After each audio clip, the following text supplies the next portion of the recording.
college football. Today, we're doing our first preview of bowl season. UTSA versus Troy, the Duluth Trading Cure Bowl. Very excited. Very, very excited about this one. Who would have thought two ranked teams with UTSA and Troy both went 11-2 this season? Pretty crazy that this game is going to be on December 16th because these are two really, really good teams, and it's going to make for a fascinating matchup. Kind of a conflict right here, right? Conflicting styles. UTSA much better offensively than Troy. Troy the better defensive team. So it's all about kind of what you believe in my eyes about these teams. What do you believe in these two? Do you believe that UTSA's offense is so good that it won't matter how good Troy's defense is? Or is Troy really going to make things tough for Frank Harris and company and be able to control the tempo of this game? I think that's going to be key.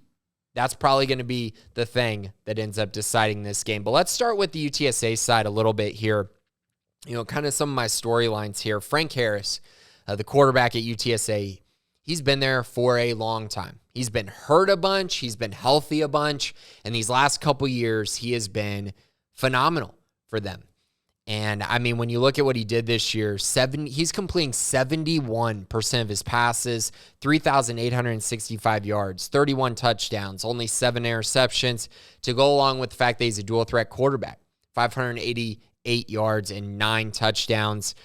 This is a guy that it's one of those feel-good stories because he's just been so good the last couple years after being hurt for so long to start his career at UTSA. He even has another year left. He's going to come back for his 7th season in college, and I think that's important to note. He's coming back for another year. Why is that important? Well, a lot of times you have guys who, they're done, they're kind of checking out, they know they're moving on to the next level.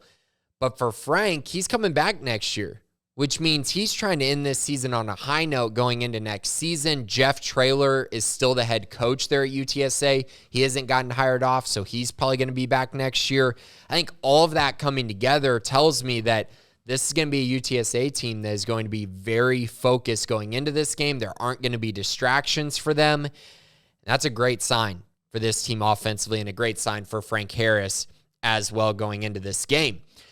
Running the ball, that's been really important for UTSA over the past few games. Their last 8, they're averaging 204 yards per game. That's been huge. They've won all 8 of those games during this run. Obviously, they're 11-2. They haven't lost much, but the last 8 they've won in a row. They've been very, very effective running the football. On the flip side, Troy only allows 118 yards per game on the ground. That's 22nd in the nation. They've been pretty much elite in every single game this year, stopping the run, except for 3 games. Army, Ole Miss, and Louisiana. Those 3 teams really ran the ball effectively. Army, obviously a tough offense to stop. They're just tough to game plan for, and things can really snowball on you. And it did a little bit in their matchup against Troy. They ran the ball extremely well. Ole Miss, great rushing football team this past year. And Louisiana, pretty solid on the ground as well. They all ran for over 200 yards. They all were extremely effective, which makes you go, okay, there's a possibility that UTSA continues to run the ball for 200 yards. But on the flip side, Troy, 8 games this year where they've allowed under 100 yards. So they've really, for the most part, been consistent outside those 3 games. So it's going to be kind of what do you believe type situations here as far as who's going to win up front, who's going to stop the run, or will UTSA be able to continue this strong rushing total that they've put up over the last 8 games this past season? On the flip side for Troy, they got 2 really good running backs. Kamani Vidal, he's ran for 1,059 yards, 9 touchdowns, and DK Billingsley, who's ran for 656 yards and 8 touchdowns. The 2 of them, very lethal duo. They can get the run game going. They can continue to move the chains. They can convert third downs. They can make your first down and your second downs and your third down so manageable just because they wear on you. They wear on you throughout the game, and they're going to continue to hand the ball off to these 2 guys a whole lot to try to control the clock and essentially control the game. UTSA allows 151 yards per game on the ground. That's 70th in the nation. This tells me Troy should be able to run the football. They should have success. They should be able to kind of revert to their game plan of control the clock, win time of possession, hold UTSA's offense off the field. That's what they're hoping to do.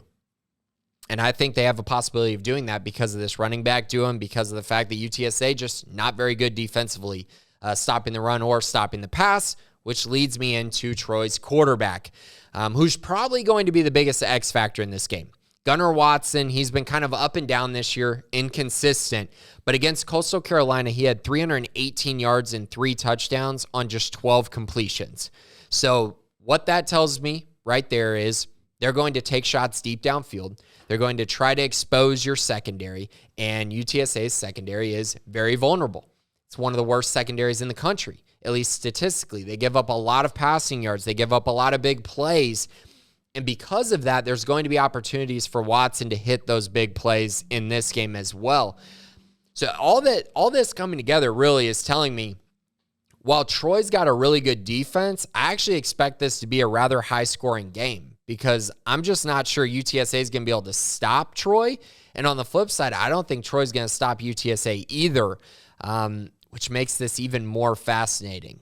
Because the over-under is only 55.5, I think is what it moved to. Yeah, it moved up to 55.5. I'm on the over there for sure. I really do think that this is going to be rather high scoring. I think it'll get into the 60s in this one. For me, as far as the winner goes here, I think the X factor is Frank Harris. So while I think Troy's a very good team, I think UTSA is a very good team, there's one guy who I just think is a complete difference maker on both these squads, and it's Frank Harris, who happens to play for UTSA, which is why I'm taking UTSA plus the 1.5 points. I think they're going to win this game. I don't even need the points. They're going to win this game straight up in my eyes, but I think this will be a really, really close one, somewhere around the score of 34-30. But I'm going to take UTSA to get the win in this one. So that's the first preview of the week. Later on in the week, I'll have SMU versus BYU, a little preview for that one. But really excited about bowl season to finally be here. In the next couple weeks, we're going to be previewing all kinds of bowls and then leading you all the way up to the college football playoff as well. But thanks for listening today to Crystal Ball College Football.